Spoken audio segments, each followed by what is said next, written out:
Hello, and welcome to another monthly edition of the Best Fleets to Drive For podcast. I'm Mark Murrell, co-founder of CarriersEdge and co-creator of the Best Fleets to Drive For program. And I am joined this month by a fabulous group of people from Brenny Transportation. I've got Joyce Brenny and Muzik here. And we are going to talk about all the things that make them very interesting and all of the reasons why they ended up on the top 20. And already just in our prep for this, some things have come up that I'm going to ask about that are very different. So that's my teaser for everybody. There's some very interesting stuff coming. So first off, welcome to the podcast. Thank you. Yeah, thank you for having us. Okay, so I'm going to start with the basic stuff that we always start with, which is tell us a little bit about the company, what you guys do, where you're located, and what sort of, how many drivers you have, that kind of thing. Well, I'll start that. I'm the founder of the company. So we started in 1996, and we basically started because we just wanted to have a company that was a top fleet. A company that treated drivers as the professionals they are and someone that stood behind them. So mostly we do a lot of flatbed, overdimensional. We travel 48 states and Canada. And, we have about, what are we at now? 72 trucks. Mm-hmm. So that's what we have. Okay. So I have some follow-ups on that, but I realize that already out of the gate, I have blown it because your company name is Brenny Specialized, isn't it? That's correct. We have two companies. So the asset-based side is Brenny Specialized Incorporated, and our 3PL logistics side is Brenny Transportation. Okay. Oh, so I wasn't totally wrong. Okay. No. So there is a Brenny Transportation in there. I thought I had seen that somewhere. Yes, there is. Okay. So not a large fleet. You said you're at around 70 trucks now. And you've been a Best Fleets finalist for a couple of years, and I'm always interested when we have participants that are on sort of the smaller side. A lot of time people think they can only do things if they have a large company. It's easy for them. They have 500 trucks. They can do a lot of stuff. But I am always impressed, and I see it regularly, people that have smaller fleets that still manage to do a whole lot of different things. So you are at 70 now, and I think for the last few years you've been growing steadily, but you've been sort of in that range for a while now, haven't you? Sort of 50 to 70 trucks. Sure. Yeah. Answer that. Yep. And we're gonna continue to grow. The unique part about Brenny is we grow when our customers need us to grow. We don't just go and buy a whole bunch of trucks and get a bunch of drivers and then don't have enough freight to move everybody. So we grow with our customers, and when they ask us to grow, that's our opportunity to get more trucks and hire more drivers. And so it's never felt rushed the entire time I've been here. And that brings the drivers into the company, and they get to be part of the family as well. That's the biggest part about it, is the family feel. Even though you have 70 personalities, that's the fun part about it, right? We get to learn everybody, and it's not just a quick thing. We get to ease everybody in, everybody gets to know each other, and it really works for us. Okay. So yeah, you kind of have to grow very intentionally these days anyway. Even if you wanted to go and buy a bunch of trucks, you couldn't. You have to kind of plan it out and be very careful there. So that's good that you've been able to kind of have that discipline and maintain that focus. And over the past couple of years, how difficult has it been to maintain that through the pandemic and so many changes in what's happening with the industry? Yeah, I think that, it's always been a challenge. I think that we really have set our sights on making sure that our drivers that we're bringing on are to the level that our champion award-winning drivers, like our base of drivers. We promised them that we wouldn't get in a hurry. We promised them that we wouldn't grow just to grow. We just won our 5th Great West Platinum Safety Award. That doesn't happen to a fleet that is all focused on just growth. And it really boils down to the right people that fit our team. And so many people say they're different. We truly are different. I would love for you to come here and meet us. We do. We have an open environment. And I've worked with some of the mega fleets. So has Jeff. We don't have walls in our company that keep the drivers in a separate section of the building. They are invited and can come into my office, Jeff's office. There's just an open atmosphere and there's no walls keeping them out. They're the reason we're here. So we need their advice and we need their leadership. And it's all about just the open environment, the inclusion, the team atmosphere. So you made a couple of comments there that are uncommon. One, something that you both now said is that you don't try to go fast, you don't rush, you're not pushing people for growth or anything like that, which is a very different mentality. I mean, most business owners are trying to grow the top line. Most business owners are trying to build the company, build the business, and they aspire to be that large public organization. So you seem to have a very different philosophy about how to run your business, how to run the company. Is that people before profits?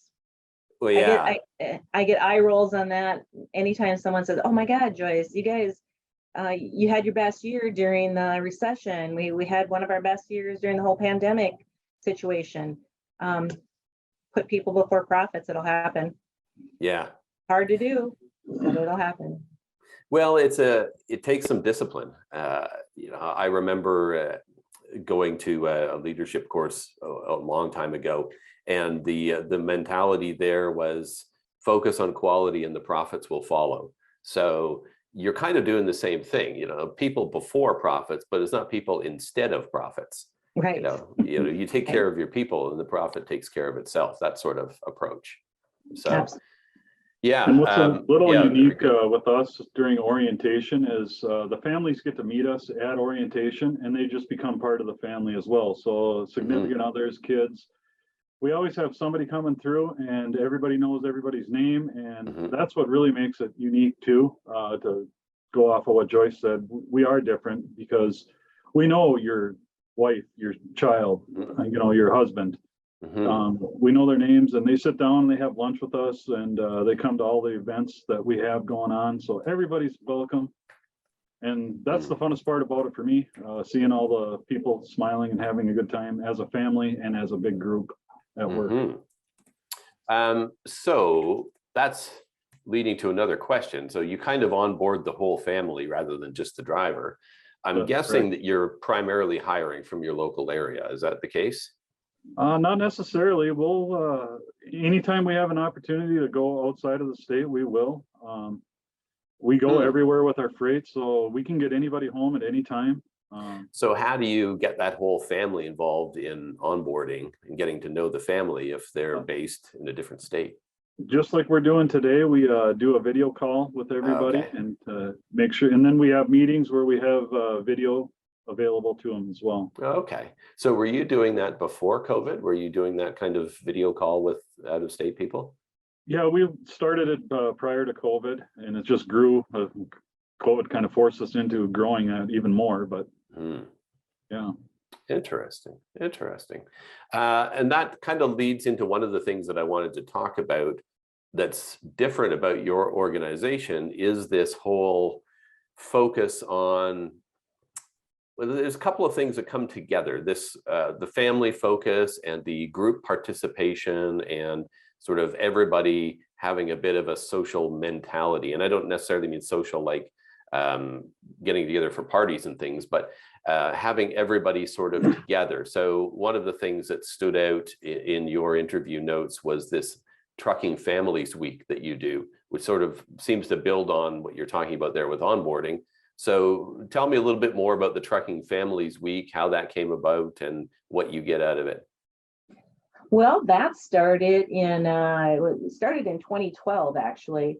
And part of the reason it was started is we were working towards just more inclusion with the families, as well as it's our dream to turn that into a nonprofit, quite honestly. And the reason being is my father-in-law was in a horrific truck accident, which in turn turned into some PTSD situation, and eventually he did pass away. So it kind of was, the mindset was that we need a group that supports the families of the drivers as far as if anything happens with them, financial help and so on, and just a celebration of the families, because these, you know, the men and women behind the wheel, it wouldn't happen without the families. So really giving a focus and a praise and a thank you to the families that support their drivers and be there financially as well. We do grants right now. We're mostly doing it within our own organization, but we do step outside. I'm also the president of St. Christopher's Trucker Relief and Development Fund. So we, you know, work back and forth doing help for families of drivers if they have a need. So, but our team comes first always. And how do drivers respond to that? How much do they get involved in that whole, the family week stuff? Do they participate strongly in that? Yeah, I mean, we have something going on every day during that week, and we do special events for the families. I mean, yeah, Jeff had some stuff written down so we wouldn't forget, but yeah, coloring contest for the kids.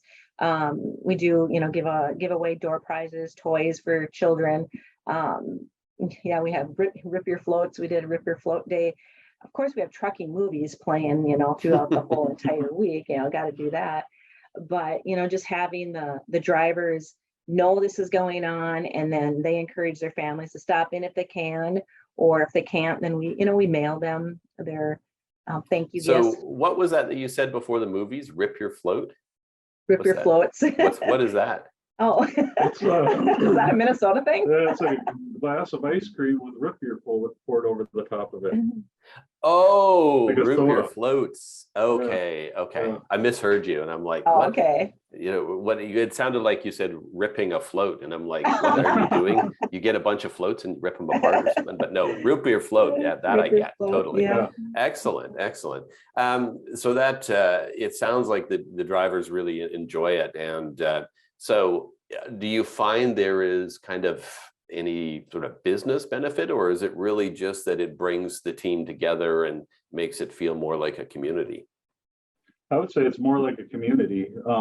It's fun to, everybody gets in, and then everybody kind of hangs out for the day, if they don't have another load, and, the kids play with each other, it's just a neat atmosphere, and it's really just fun. I mean, well, in the interview notes, there's a reference there that you get about 70% of your people participating, which is really high.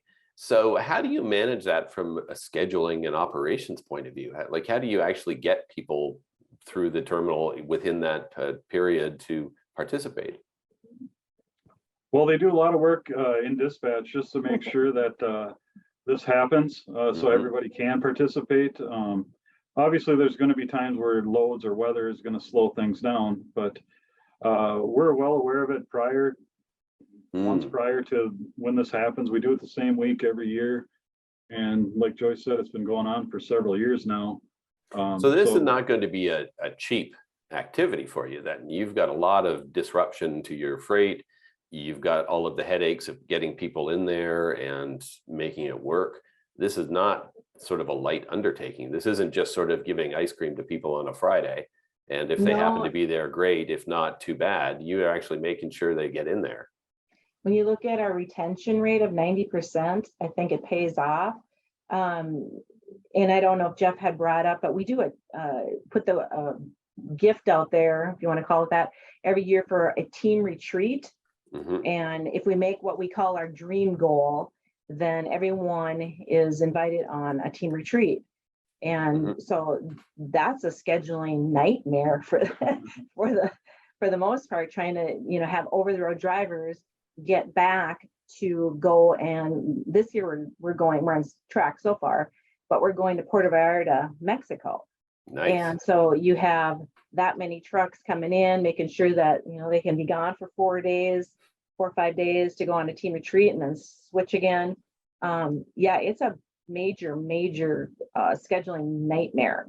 However, people get excited about it. We're all working towards it. We have so many memories and fun things to talk about and laugh about that it keeps us going for another year when we do that. Wow. And 90% retention. I mean, that pays for it. It really does. Yeah, when you look at the numbers for the cost of replacing a driver and just the Mhm. headaches and the misery of trying to do that, yeah, anything that you can do to keep your numbers up is certainly going to be worth its weight. So yeah, that Absolutely. makes sense. You also not only have that kind of, I would call it a bit of a charitable or very supportive approach to your drivers and their families, but you extend that into your charity and kind of public image activities as well. You mentioned the group that you're part of, the St. Christopher's group, but you also noted having a monthly charity focus. So that's not something that I see really anywhere else as far as I can recall. So tell me how that works, and like, how do you manage that, and how long has it been happening? So, like for example, this month it's Make-A-Wish Muscular Dystrophy Association. Mm-hmm. It's planned out throughout the year, and we have fun little games. Like we have bingo. We have a closed Facebook page the drivers can donate. We do 50/50s. We do silent auctions. Mm-hmm. And so as the drivers come in and out, there's always a game to be played, and all that money is getting donated to charity for the month. Mm-hmm. And like, for example, was it last year or the year before? Joyce's husband, we duct taped them to the to the garage door. So if we raise Okay, enough do you have money, a we get picture to of duct that? tape them to the garage door. So That I think we need pictures of. yeah, Yes. so We we have them. Yes. Yes. Okay. I'm making a list of things you said.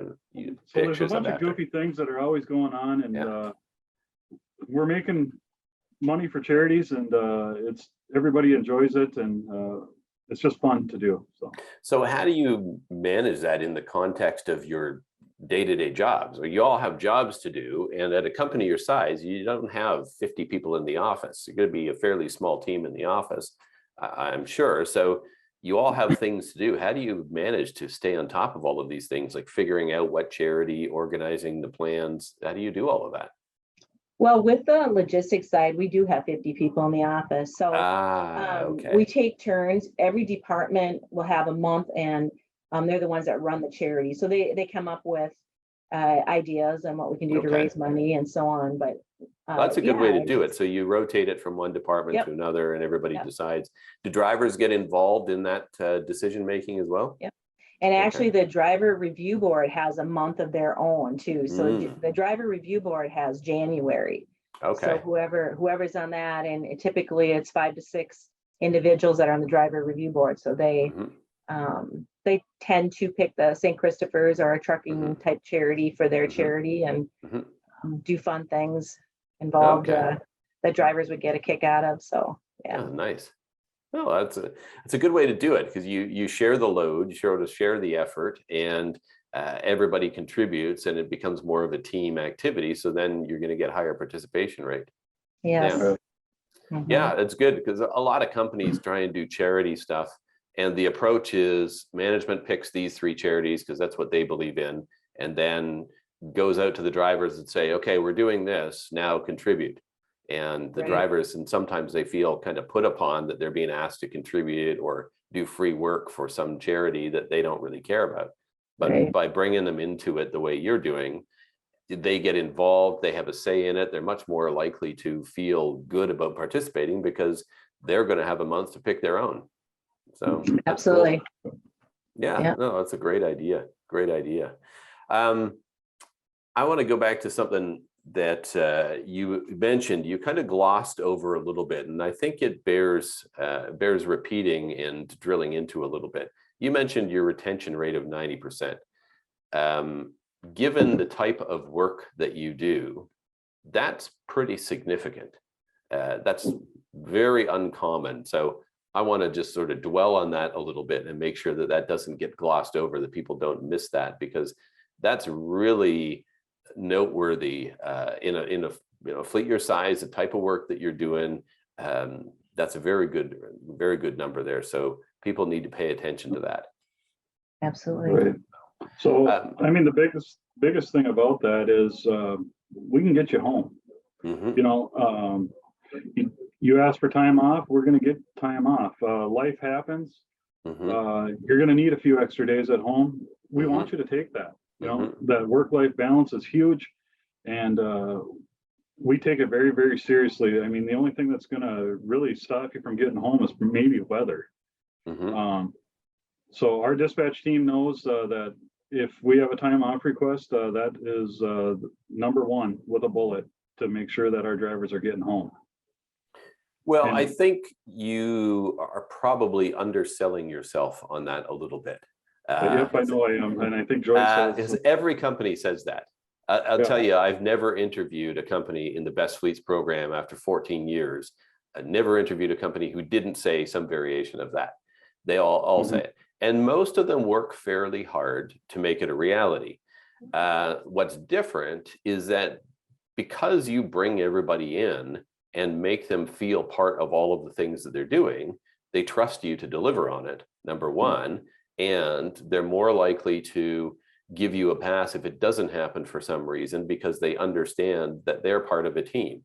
So you've got all of these things that you're doing that make them feel connected. You mentioned your driver committee, your advisory board, and that's made up of different groups of people that are all contributing. So you have this sort of collective community spirit amongst the drivers that is going to do a lot more towards making them stick around. And on the home time thing, it is going to give them a lot more of a sense of support.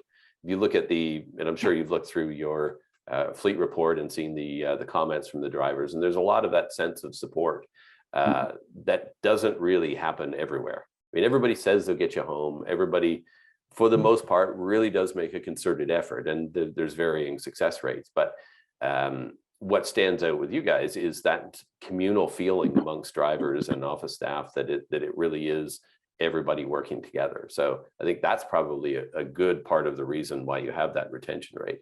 So, but right. yeah. And I think that just the fact that they have a voice. We truly, and I say it all the time, and our entire team knows it, that we are the behind the scenes team. The front line workers are our drivers. We're here to make sure that they drive that truck safely. They're professionals on the road, and we take care of everything else. And that's what we strive to do every day, is really take care of everything else. So some of the things that we do behind the scenes, many of the other carriers don't do. We remember their anniversaries, their wedding anniversaries, birthdays. We send the flowers out. Well, you said something early on that really underscores, apologies for interrupting you, but this has been sticking in my head since you said it 10 or 15 minutes ago. And I think it really underscores a very different approach. And you were talking about the onboarding and the trucking families and how you sort of bring the whole family in. And you were talking about the your open layout. And you mentioned that you said, we need their leadership. And I thought that was a very interesting phrase. I don't think I've heard anybody else say that about their driving community. Everybody talks about team and community and all of that stuff, but that statement, we need their leadership, attributed to drivers, really speaks to a different approach to them. And what you were just describing is they're the frontline workers and you're the support team. It kind of has a little bit of that, the same philosophy that professional sports teams have, that those people on the field are the stars and the rest is the back office, that's the support team. And really, that's probably how it should be in most trucking companies, because the drivers are the ones that generate the revenue. So you need that support team to make sure they can do that effectively. So that attitude about needing the leadership and being the support team for them, I think that that's very uncommon. That's very different. Absolutely. The transparency that goes with that too. I mean, a couple times a year, I will, actually post or show them my pay stub. I always said when going into this, I will never pay myself more than a over-the-road truck driver makes, and I never will, because they're the ones doing the work. Okay. The hard work, anyway. Yeah. Oh, yeah, for sure. Important, and it's important for them to know that. Yeah. There's a couple of other things that I noted that are very uncommon about how you operate, and I wanted to talk about those. The first one that jumped out at me that I love, because I almost never see it in trucking, is your use of the Myers-Briggs type indicator to do personality assessments on your staff. And you said that you do it with both drivers and office staff. So I really need to hear the story behind that. So how did that come about? Well, my degree is in psychology. Okay. So I don't have a business degree. I have a people degree. So it started quite a few years ago where we did it within the office setting just to kind of see, strength zones of team members. And we thought, this driver turnover situation in the country, is there a certain personality? Plus, I've been involved in many different advisory boards with getting younger drivers in the industry and so on. Is there a certain personality that fits in that role? And yes, there is. And we found two personalities that basically fit with the Brenny team drivers, not the team drivers, but the drivers that are on our team. Two personalities that we have the majority of on our team. And so, yes, there is indeed a personality profile type, Myers-Briggs, that we use that fits that type of person. And it's a calm person that is a problem solver, typically an introvert. So why not try to find that personality before you make a ton of mistakes getting the wrong person? It's like any profession. There's a certain personality. Is it an INTJ? Is that what you find? I should have wrote it down, which I could go get it for you, but I don't have it written down. I don't know the top of my head because there's like 12 different personalities. But okay. You could be right there. We have a lot of INTJs. I could go look real quick if Jeff wants to. No, it's okay. It's okay. I go down a rabbit hole. Otherwise, we can get it. We'll get it for you. But yes, I find it's it the same fascinating. personality type, but it just one's an introvert, one's an extrovert, and you could be right on the type indicator there. Well, you also mentioned the calm problem solver. Yeah. So I can see that. Yeah, the creative types that are, and also the people that are the messy kitchen versus the clean as you go types. That's going to make a big difference as a driver for sure. You probably don't want the messy kitchen types. You want the people that clean as they go and get organized and stay sort of focused on things. So yeah, that's interesting. And this has kind of turned into a kind of a big deal because Rebecca Brewster's also taken some of our information rolling forward with the whole young driver entry-level driving program, or that just was implemented. A lot of the stuff came from Brenny. We're not getting our name's not written down the fine print. But take the royalty instead. It really did start quite a few years ago with a task force that I sat on with the Minnesota Trucking Association and really digging into the personality types. And so just trying to help educate is what we're trying to do as well. Do you find that you have sort of a similar set of successful traits with your office staff or like fleet managers or anything like that? Yes, but it depends on the department they're in. But you're correct. Typically, yes, we do. Interesting.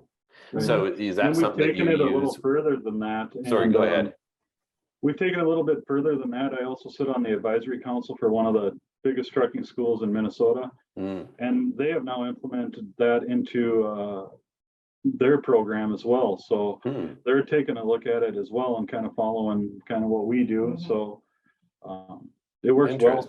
Yeah, it is very interesting. So do you put people through a test or something as part of the hiring process, or is it something you do afterwards? Yep, we do that when we're bringing them on. Everybody's nervous when they first come in, I want a job and man, I hope they like me and during the interview. But once we get through all that, everybody kind of relaxes. We put them in the room by themselves and just let them think about their answers, and we get much better results that way than trying to force it down their throat, so to speak, at the first time we meet, because we meet them several times before orientation happens. Okay. And is this something that you find influences or informs the way you interact with those people by looking at their different personality types? Well, I think it does. And it also helps when we're talking about, every driver has a mentor, like every new driver has a mentor. So we try and pair the personalities together as well. Hmm. So it's easier for them to converse and, ask each other questions and just bounce different ideas off each other. Okay. And do you find you've had more success in that program since you started doing that? I believe 100% yes. Yeah. Okay. Yeah, I've always been surprised that there isn't more of that in the industry. I mean, whether it's Myers-Briggs or DISC or Belbin or one of these other systems that all kind of do the same thing, is get to the underlying preferences, sort of natural behaviors, and the best way to interact with people. It seems like there's a lot of opportunity to really understand the drivers, and you're at a disadvantage because you don't see them. Your whole workforce is gone all the time. So you don't have that benefit of getting to know the people that you're sitting across from at a desk or anything. So all of those tools can really help to give some some insider perspective on what's happening in their heads. So I think it's very cool that you're doing that. Like I said, I'm kind of surprised there aren't more people doing it, but there seems to be a lot of benefit for it. There's not too many trucking companies that are founded and ran by women that have a psychology degree. Well, yeah, you know what? I would be interested in exploring that a little bit more. Why would you start a trucking company with a psych degree? Are you looking for a psych project that you could do a dissertation on later? Yeah. Life's a psych project, isn't it really? Yeah. No, I think it's been really helpful just because it's understanding anytime a driver's having a situation or a problem. I usually know what's going on before anyone even talks about it, but they do feel empowered to, talk about their situations or what's going on or what's creating a behavior problem, if you want to go down that route. People just need to know somebody cares for the most part, and talk about it. So do you have office hours and do therapy sessions? You could say that. Informally, right? Yeah. Okay. Interesting. No, but we do have an employee assistance program. I believe strongly in talk therapy. So we have free counseling, and the drivers can do it online sessions with a therapist here in St. Cloud. So we do have that as a free service to all our team members, but the drivers can access it, via calling in or. So that leads into one of the other areas that I wanted to talk about. Something else that stood out to me looking through your notes, your wellness programs. For a company your size, you have a very significant wellness program. We don't normally see that at a fleet your size. So tell the audience a little bit about what you're doing, and again, why you started it and how it's working for you. Well, again, it was a vision, because I think that we all know how unhealthy truck drivers are, and it's a sad deal. So what we as an industry don't care about their health. I guess if the industry wants to be like that, they can, but it's not going to be like that at Brenny. So it's always been a vision of mine to have a wellness director, someone that works and, has the ability to keep these drivers alive longer so they can enjoy retirement maybe someday. We really, really care about their health. So we hire a part-time wellness director, a registered nurse, and slowly, moved into more of a full-time, and just doing more coaching with the drivers. We're able to do blood pressure checks, work with them through some of the diabetes issues that seem to come up a lot with truck drivers, and just many, many different things throughout the year that we do to help the drivers. And they can come in and, it's hard for them when they're on the road. They can come in and have a wellness check with our registered nurse to see if it needs to go beyond that. And it's well worth the money. Again, we have healthy drivers for the most part, compared to. How long have you had that wellness director on site? 3 years. 3 years full time. Okay. Wow. Full time for 3 years. And Correct. You said it started as part-time. Correct. Right. So it obviously is working out, because that's an appreciable investment, and you're continuing to make it every year. So it must be working out for you. Yeah. It's working out really good. Okay. Interesting. And is that something that, obviously your drivers are getting a benefit out of it. Do you find that it helps with your recruiting efforts, or is it helping with your office staff at all, or is it primarily just a convenience for drivers? Nope, I think it helps for everybody. You know, when you go to the doctor, especially drivers, they don't like to go to the doctor unless it's their physical once a year, but then they hear some of the things that are going on with them and they don't understand what's going on. It's just a huge reliever to go talk to a registered nurse and actually talk through what's going on and what will happen. And here's some things to try and help you along your way to getting yourself back to healthy. Just that alone, and same with our behind the scenes team, that alone really helps everybody. You know, people get freaked out, you know, and a lot of times it's just talking through it. Here's a couple of pointers to do. You know, this is what I've experienced over my years doing this, and this is the success I've seen. So let's try this, and it really does work. A statement on our culture statement, our health is our wealth. And if you get that, you know, get the drivers really thinking about that, they put the pieces of the puzzle together, and they do get more proactive when it comes to their health, when they really realize it is their wealth.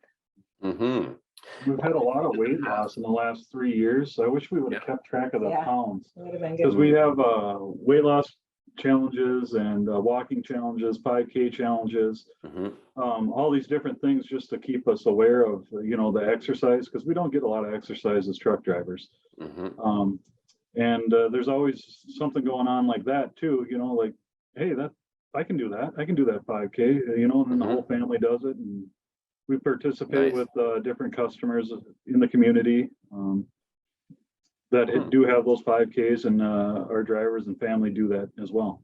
Okay. Yeah, we've seen a lot of fleets in the past 3 or 4 years really rely on their health insurance for that, because the health insurance companies are rolling out a lot of wellness, predictive or preventative stuff to kind of help people have lower claims and things. So it's becoming more and more rare to see a fleet that actually has dedicated programs of their own that they've put together on their own, that they're staffing and funding on their own. So it's becoming almost you know, kind of a unicorn to see somebody that have a program like this. And again, you're not a 2,000 truck company, so you know, there are people with 1,000 trucks or 5,000 trucks that have a clinic on site or have dedicated staff on site, but for your size, it's very uncommon. So I find that so fascinating, and it's obviously working for you because, you know, you keep doing it, and, you know, your turnover is good, your drivers are getting behind it. So it all fits into that sort of communal approach, it seems. Absolutely. And related to that, you mentioned sort of people getting nervous and being unhappy when they talk to a doctor or they don't understand things that people are saying.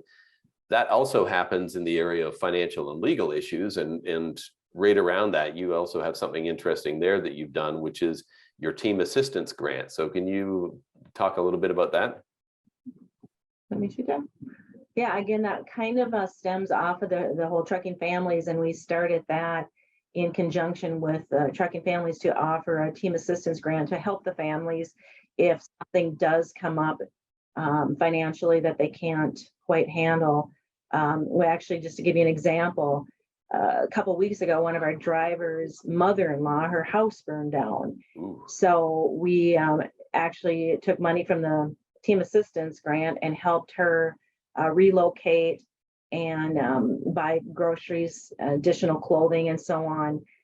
So helping the families is something, you know, like that happens, or it might be just something small.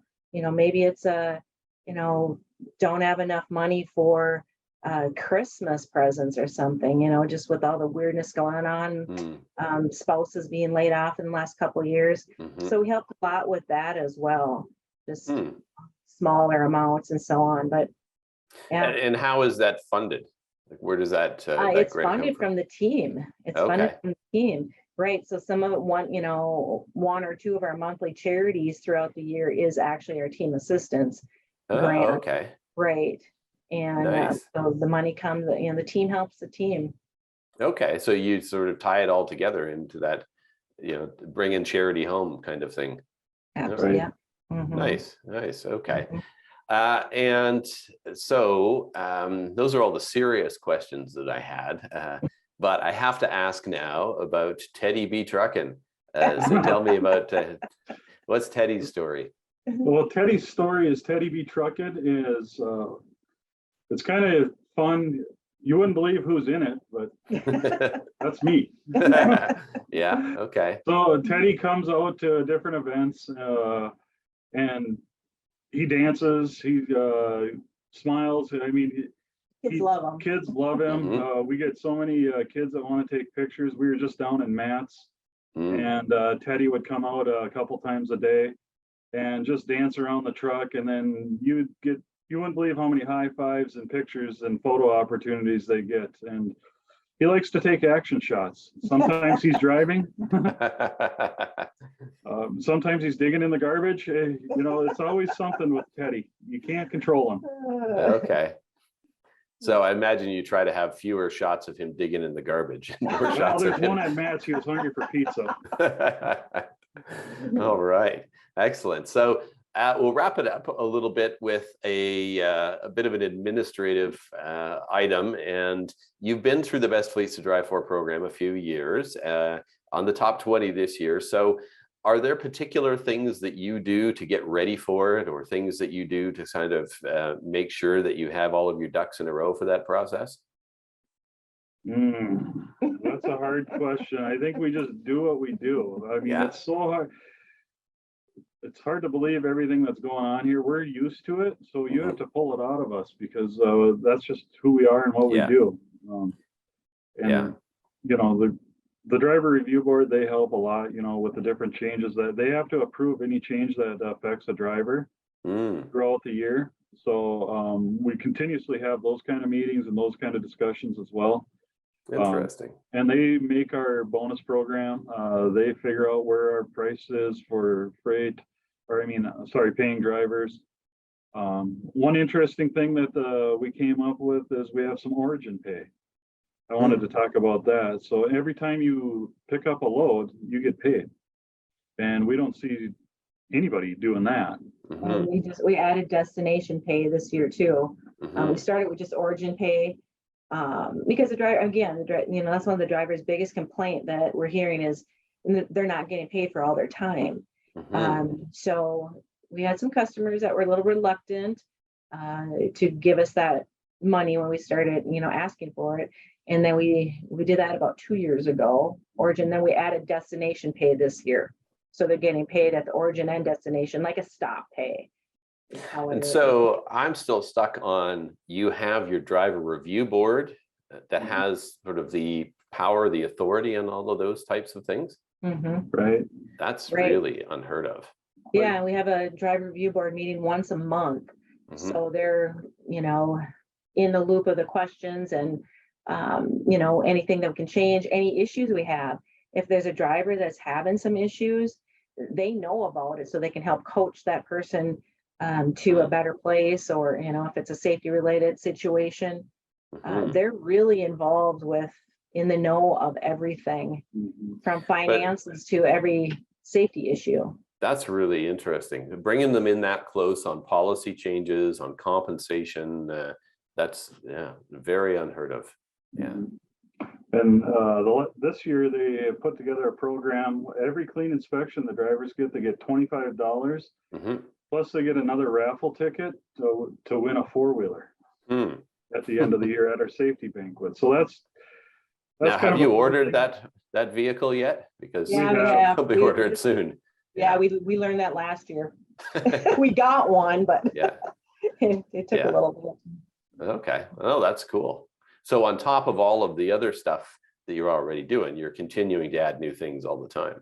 Right. And you want to see fun? You should see a bunch of truckers at a swimming pool down in the Caribbean or down in Puerto Vallarta. That's fun. It is it's team building at its best. Oh, absolutely. I mean, if you can swing it, if you can do that and keep your business running, which is usually the thing that kills people, is the disruption that is caused by that. But if you can do that, the payoff, certainly the drivers love it. It's going to build community. It's going to we go in two different groups. People ask how we manage it. We go in two different groups, but on Saturday night, everyone's there. Mm, So, we kind of got it down to a little bit of a science. It's a nice. challenge, but it works. Works good. Okay.